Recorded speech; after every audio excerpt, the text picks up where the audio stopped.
Salam alaikum. Donc, on va commencer un petit cours sur l'optique géométrique. D'accord? On va commencer par l'optique géométrique. Ce cours est destiné pour les élèves de classe préparatoire ainsi que pour les élèves qui étudient à la fac. Donc, on va essayer d'être un peu bref et concis. Voilà. Donc, ce qu'on va traiter dans ce cours, donc, comme vous voyez, donc, on va faire connaissance avec l'optique géométrique, les applications, loi de réflexion, de réfraction, réflexion totale. La nouveauté, c'est qu'on va traiter ce cours via des simulations que vous allez. Donc, j'espère que l'idée sera assez facile à comprendre et que les notions seront assimilées par tout le monde. L'optique, il y a deux parties, l'optique ondulatoire et l'optique quantique. L'optique quantique concerne l'étude à l'échelle microscopique. L'optique ondulatoire, c'est l'étude de la lumière à l'échelle macroscopique. D'accord? Optique, c'est ce qu'on voit, en fait. Lorsqu'on dit optique, c'est la lumière qu'on voit. Il ne faut pas oublier que la lumière, il y a de la lumière qui est invisible, qui s'appelle infrarouge et ultraviolet. L'optique géométrique, vous pouvez par exemple voir ce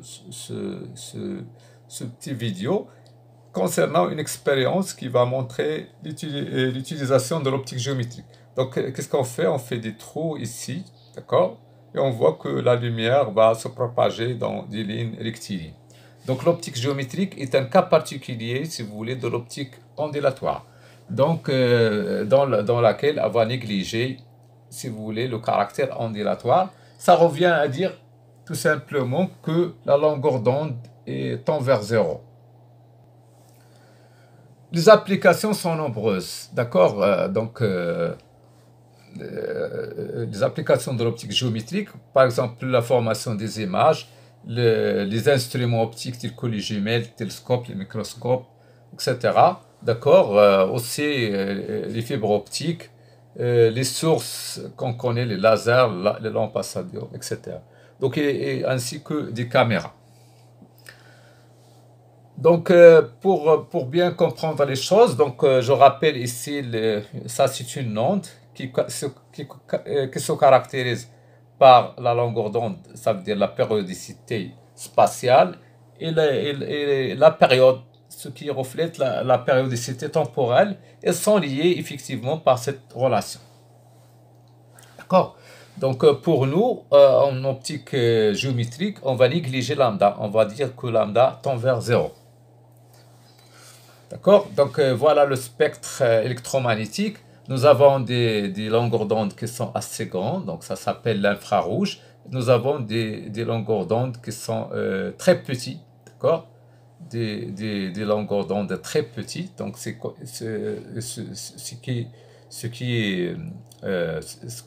qu'on appelle, si vous voulez, les ultraviolets et aussi les rayonnements très énergétiques, gamma et les rayons X. D'accord? L'indice optique. Donc, on va étudier l'optique géométrique dans les milieux qui sont transparents. Ces milieux-là, ils sont caractérisés par l'indice optique, d'accord, qui est défini tout simplement par la relation C sur VGI. Donc, C, c'est la célérité dans le vide, donc c'est 3 fois 10 à la puissance 8, et VG, c'est la vitesse, si vous voulez, dans les milieux. Donc, on donne ici quelques milieux transparents. Donc, nous avons le vert, le benzène, l'alcool éthylique, glycérine et l'eau. Donc, on voit que l'indice diminue comme ça. D'accord? Donc, pour chaque milieu, nous avons un indice donné. Voilà, le premier phénomène qu'on va étudier, c'est la réflexion. Donc, il faut sachez que même si on n'observe pas, il y a quand même, dans le sol, il y a quand même une quantité qui soit réfléchie. D'accord? Même si on se rend Même si la Terre, si vous voulez, n'est pas un miroir, mais quand même, il y a une quantité qui sera réfléchie par la Terre. D'accord?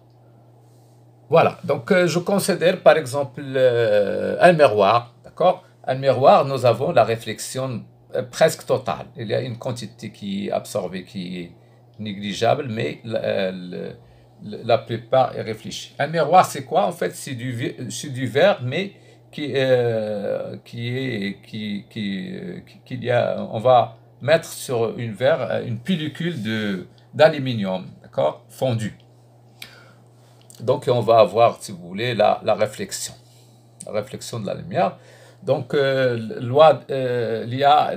pour la réflexion, nous avons en fait deux lois qui concernent la réflexion. Donc, on va avoir la première loi, c'est que le rayon réfléchi, le rayon incident va être dans le même plan. Donc, ça veut dire plane. Et on va aussi avoir une relation entre les deux angles, l'angle d'incidence et l'angle de réflexion, tel que celle-là est égale à moins celle, si je tiens compte de l'orientation. Voilà une application, si vous voulez. Donc le rayon bleu va revenir sur elle-même. Le rayon rouge va se réfléchir comme ça. Donc on va tracer un normal. Le rayon vert aussi.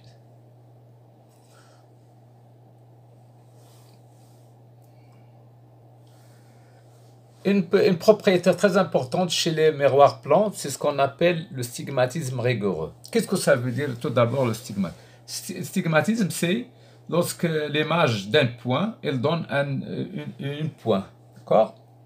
Donc, pardon, un point, elle va donner l'image un point. Mais c'est jamais par hasard que l'image d'un point va donner un ensemble de points ou bien une tâche. Ça s'appelle le stigmatisme approché. Donc, par exemple, ici, dans un dioptre, on va assister au stigmatisme approché. Je rappelle, le dioptre, c'est tout simplement lorsque nous avons c'est l'interface entre deux milieux d'indices différents. D'accord? Ça, c'est l'indice de réfraction, ça, c'est l'or, ça, c'est l'air, par exemple. Donc, il faut se rappeler, il faut noter que le miroir plan, c'est le seul instrument optique qui a le stigmatisme rigoureux. Ça veut dire pour chaque point, il donne l'image un point bien précis. Maintenant, on va passer à faire et à voir quelques simulations sur le miroir plan. Voilà, donc nous sommes devant un miroir plan. Ça, c'est un objet, d'accord? Je rappelle que, comme vous voyez, ça, c'est son image. Donc, je rappelle que le miroir est le seul instrument qui est stigmatique rigoureux, qui possède cette propriété-là. Voilà. Chaque fois, donc, si jamais il est ici, donc, je vois que c'est sans symétrique, d'accord? La symétrie par rapport au miroir. Si j'utilise un faisceau, donc regardez, pour un faisceau,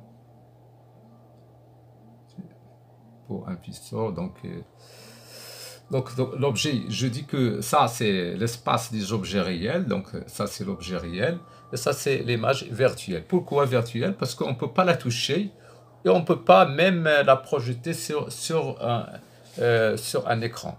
D'accord? Donc on peut la voir, donc la lumière semble provenir de A2.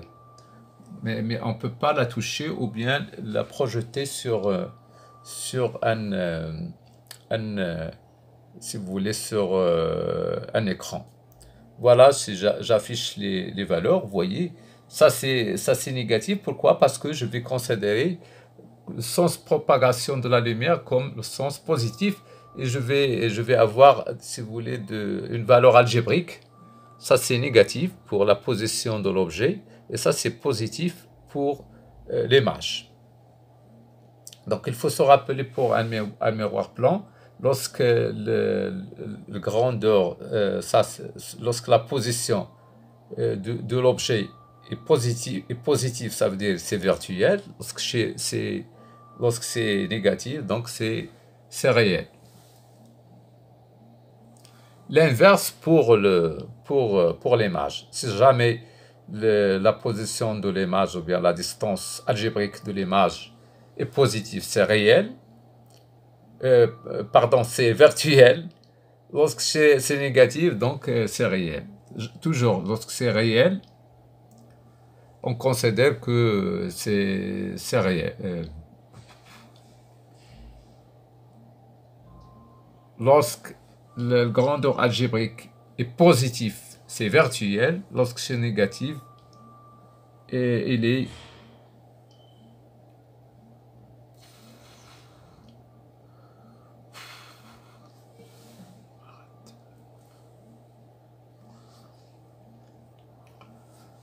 lorsque la partie algébrique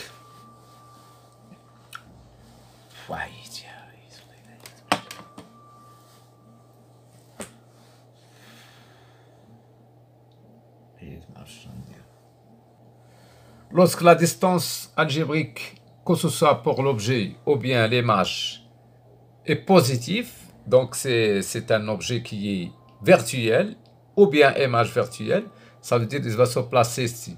Lorsque la distance algébrique, que ce soit de l'objet ou de l'image, est négative, ça veut dire c'est réel. Autre chose que je veux signaler ici, c'est ce qu'on appelle le champ visuel. Donc regardez cet homme, donc il regarde dans un miroir, c'est ça ce qu'on appelle le champ visuel. Donc ce qu'il va voir dans le miroir, il va voir les objets qui se trouvent ici. Jamais je fais jamais le bonhomme comme ça, donc il voit les objets qui sont ici, sur le sol, dans cette partie-là. D'accord? Si je fais ici, il va voir les objets qui se situent dans cette zone-là. Voilà, maintenant on va passer à la loi de réfraction. Donc la réfraction, voilà, regardez une petite expérience. Vous mettez un stylo ici dans l'eau. Donc vous pouvez voir qu'il y a c'est comme vous avez une cassure pour le stylo. Et ça, en fait, ça traduit la réfraction. La réfraction, c'est tout simplement lorsque nous avons un rayon comme ça, il arrive, lorsqu'il passe d'un milieu à un autre milieu d'indices différents, il va subir, il va changer, si vous voulez, de direction. Donc c'est la réfraction. Donc les angles sont différents. Donc il existe effectivement une loi de la réfraction, une loi de Descartes-Snell. C'est que le rayon incident, donc loi avec S, nous avons deux lois. La première loi dit que tout simplement que le rayon incident et le rayon réfléchi appartiennent au même plan. Et la deuxième loi, c'est que l'angle d'incidence et l'angle de réfraction vérifient la relation N1 sinus I1 est égal à N2 sinus I2. D'accord? Avec N1, c'est l'indice du premier milieu, l'indice de réfraction, N2, c'est l'indice de réfraction du deuxième milieu. Voilà, donc en fait, on peut utiliser la réfraction pour mesurer l'indice de réfraction du deuxième milieu. Il suffit de connaître I1 et mesurer I2 et en connaissant l'indice, par exemple, de l'air qui est pratiquement égal à 1.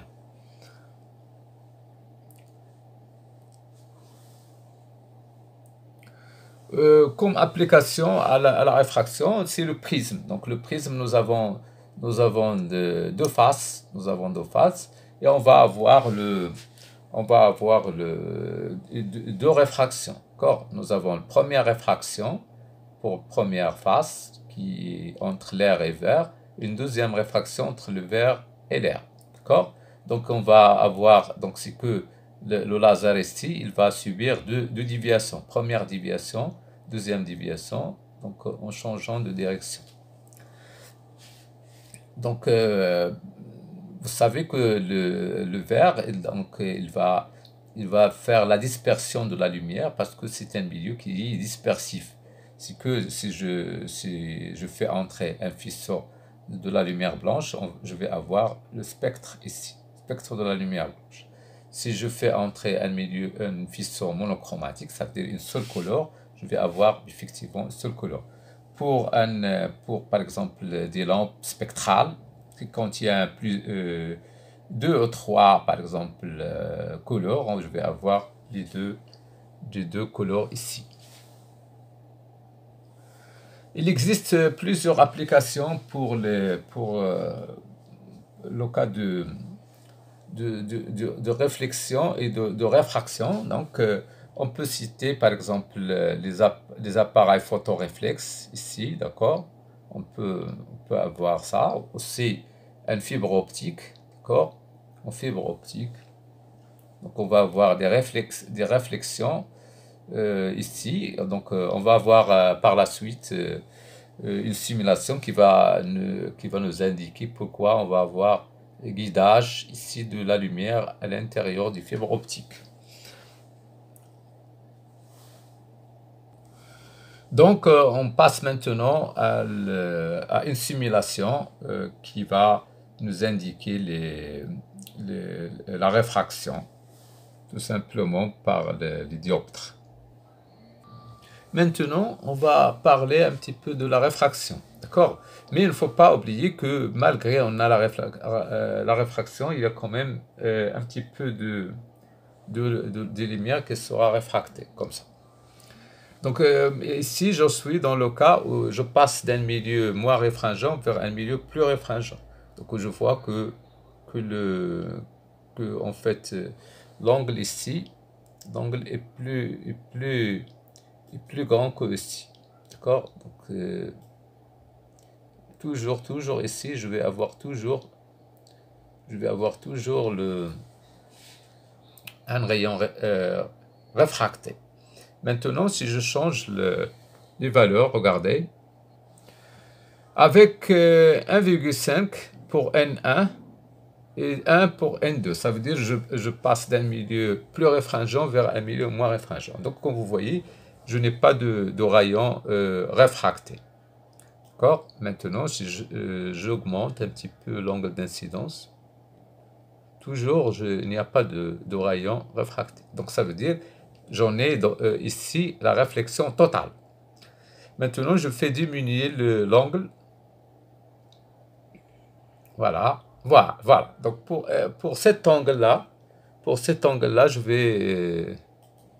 cet angle est pratiquement 39.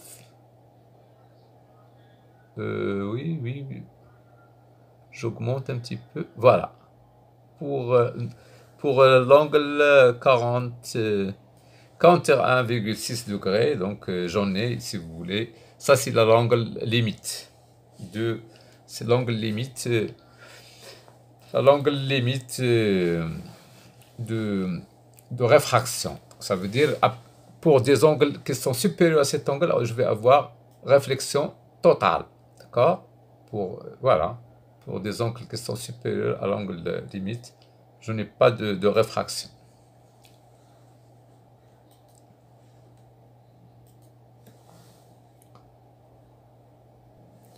Pour des indices comme 1 et pour N1 et 1,7 pour N2, donc je vois, ça c'est le normal, ça c'est l'angle E1, ça c'est l'angle E2, donc je vois quand même,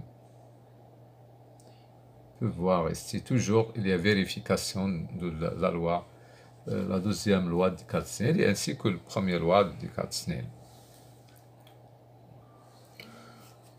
Donc on voit ici donc, la dispersion de la lumière, ça c'est la lumière blanche. Donc une fois va être en contact avec le prisme, il va subir la dispersion, ça veut dire que les rayons vont être déviés, pour chaque couleur, il va être dévié dans une direction. Ici, on va voir l'effet du prisme sur de la lumière monochromatique, par exemple ici le vert. Donc voilà, on peut avoir par exemple une lampe spectrale, donc c'est une lampe qui contient quand même pas mal de couleurs. Et aussi pour la lumière blanche. Donc, la lumière blanche, on va avoir tout le spectre à l'écran. Ici, on peut jouer sur l'angle du prisme, comme ça. Donc, pour finir, je vais vous montrer une simulation d'une goutte d'eau, d'accord? Donc, une goutte d'eau, c'est comme un prisme, mais seulement, ça c'est sphérique, d'accord? Donc, voyez-vous, donc on va voir les réflexions, lorsque la réfraction, pardon, et comme ça, on verra pour une lumière blanche, on va avoir, si vous voulez, on va avoir l'arc-en-ciel qu'on connaît, donc plusieurs rayons, d'accord? On va voir pour lorsqu'on a ici de la lumière blanche, on va voir l'arc-en-ciel. Miroir. Donc, après avoir vu le miroir plan, maintenant, les miroirs sphériques. Qu'est-ce que ça veut dire miroir sphérique? Et on va avoir la construction géométrique et quand même quelques propriétés usuelles des images.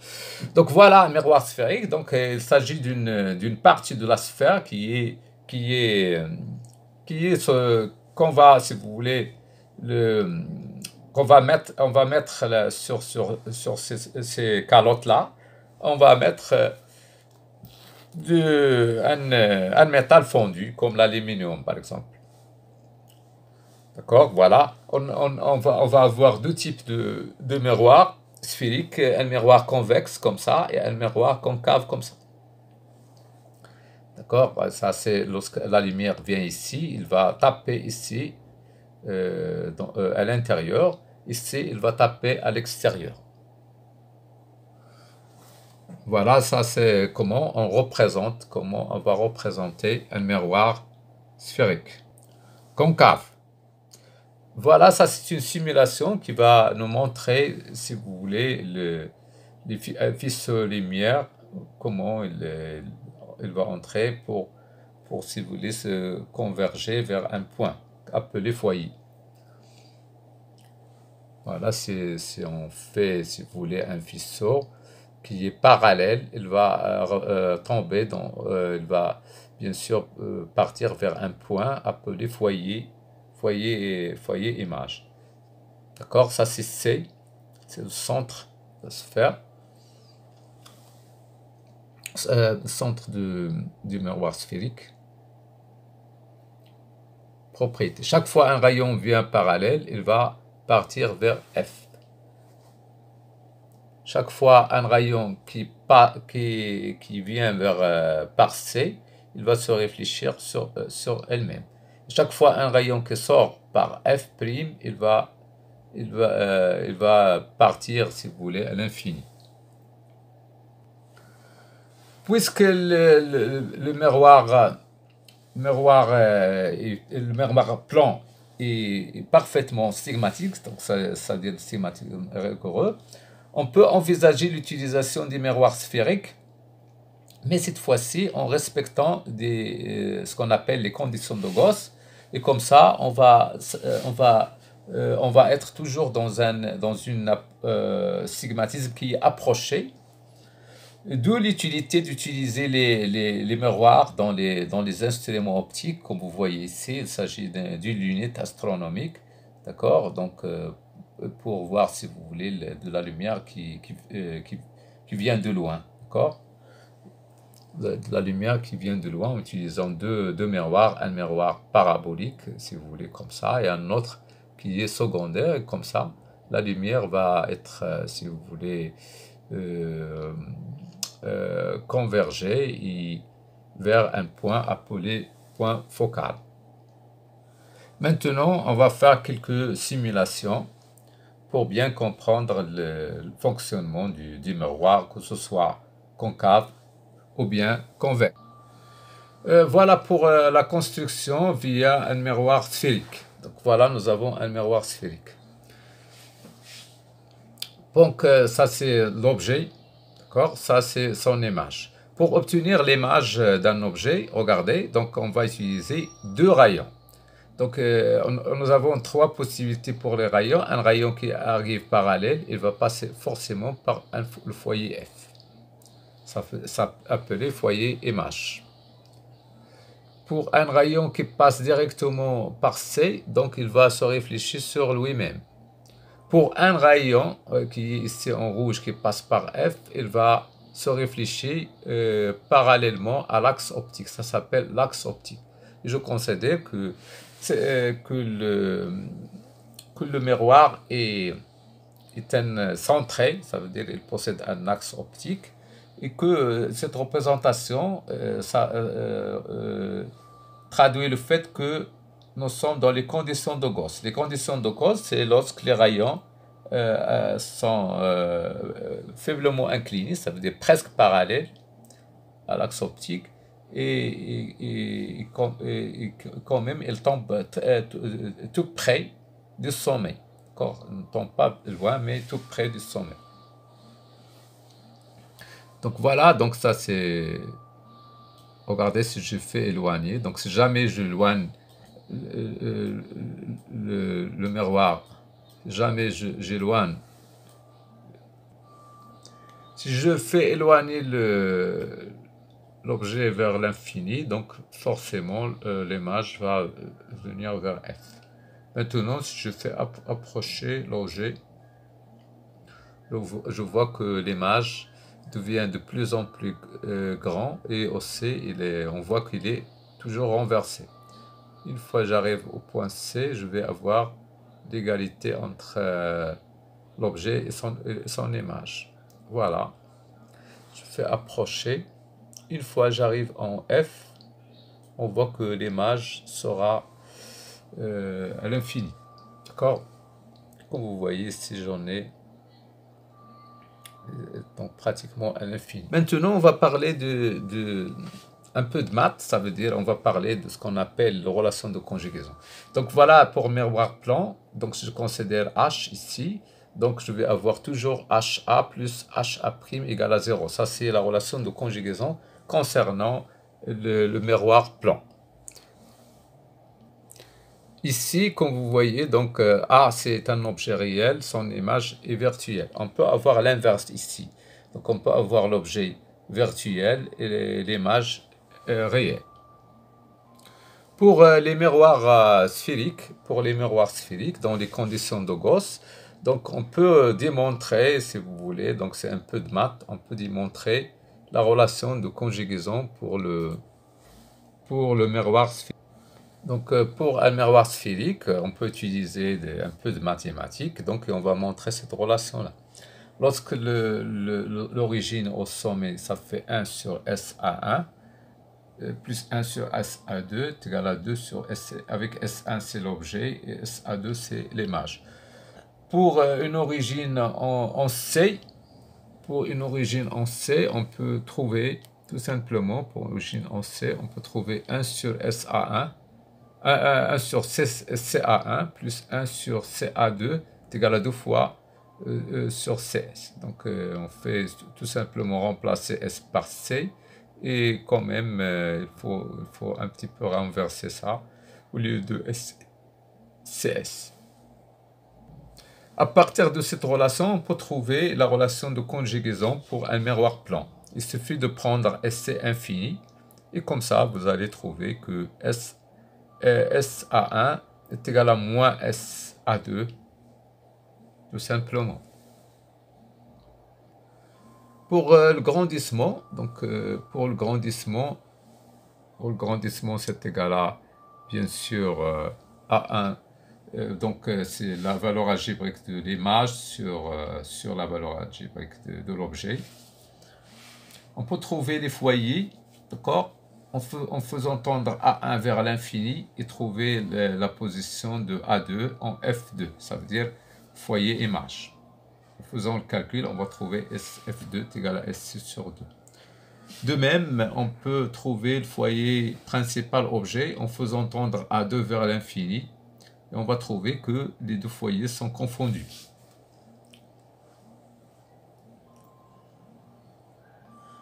D'accord?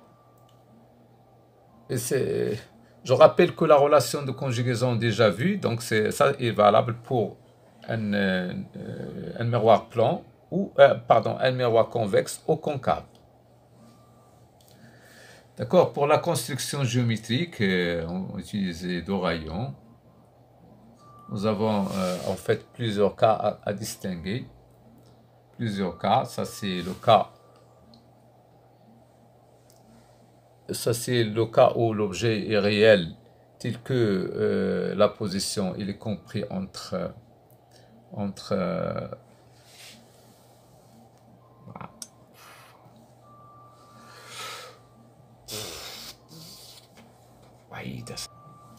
donc pour la construction, donc ça c'est le cas où nous avons un objet réel qui dans la position il est inférieur à 2f. Il ne faut pas oublier que ça c'est négatif, d'accord, inférieur à 2f, ça c'est f, donc en valeur absolue ça va être supérieur parce que ça c'est négatif. Donc la construction, donc ça le premier rayon qui vient parallèle, il tombe ici. Le deuxième rayon qui passe par F, il va sortir parallèle. Le troisième rayon qui passe par C. Généralement, on n'utilise que deux. Donc on voit que l'image est réelle, renversée et plus petite que l'objet.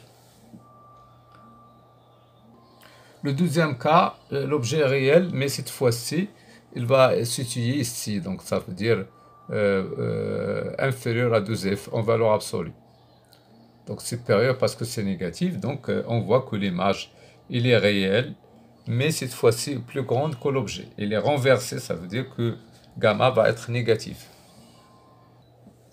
Troisième cas, l'objet est réel, mais cette fois-ci, il se trouve dans le plan focal. Donc ce plan-là, lorsque le plan où j'en ai F, ça s'appelle le plan focal. Donc cette fois-ci, on voit que l'image va être à l'infini, le rejeté à l'infini. Cette fois-ci, on va caractériser la position. On ne peut pas trouver sa grandeur, mais on caractérise la position par alpha prime. Alpha prime qui est AB sur F. Tout simplement. Quatrième cas. Donc quatrième cas, nous avons l'objet réel, mais il se trouve entre le plan focal et le miroir. Donc on voit que cette fois-ci l'image ça va être virtuelle, d'accord. Pour tracer l'image, on va prendre un rayon qui vient parallèle, il va sortir en F, donc on prend la direction ici, parce que celui-là, un autre qui va passer par F, il va sortir parallèle. Malheureusement, on ne peut pas trouver l'intersection de ces deux-là ici. Donc, qu'est-ce qu'on fait? On va prolonger. Et comme ça, l'image, ça va être virtuelle. Donc, l'image est virtuelle est plus grande que l'objet. Donc, cinquième cas, c'est que l'objet est virtuel. Je prends l'objet ici. Pour tracer l'image, c'est un peu délicat, mais regardez. Je prends des rayons qui semblent aller vers B. D'accord? Donc, celui-là, il est parallèle, il va passer par F. Celui-là, un autre qui passe par C dans la direction de B, il va être, si vous voulez, il va revenir sur elle-même. Et comme ça, donc, je prends l'intersection de ces deux. Je prends l'intersection de ces deux-là. Donc, celui-là et celui-là, donc ici. Ou bien, je prends un autre qui passe par F dans la direction de B, il va partir à l'infini. Donc, je trouve toujours le point d'intersection. Donc, je vois que l'image, il est droite, agrandie, mais il est virtuel. Image virtuelle. Voilà un exemple d'un miroir qui est convexe. D'accord? Donc ça veut dire la partie métallisée qui est ici en rouge. Mais nous, on va travailler juste ici. D'accord? Travailler dans les conditions de Gauss. Voilà, si je fais éloigner le...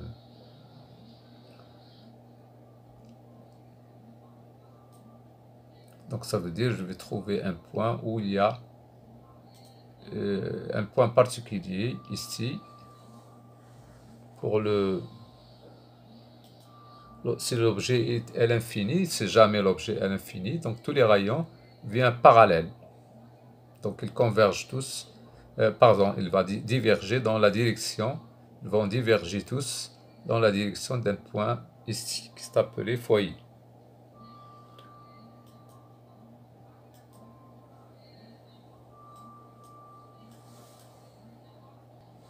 On peut changer, si vous voulez, regardez, je suis en train de jouer sur la courbure du miroir, ça veut dire sur le rayon, pour une valeur donnée. Donc ça va être, on va revenir au cas du miroir plan. Si je fais déplacer le curseur comme ça, je serai devant un miroir concave. D'accord? Voilà, donc c'est pour un objet à l'infini. Donc tous les rayons vont être arrivés parallèles, ils vont tomber dans cette poids-là, appelée foyer. Foyer image. Voilà.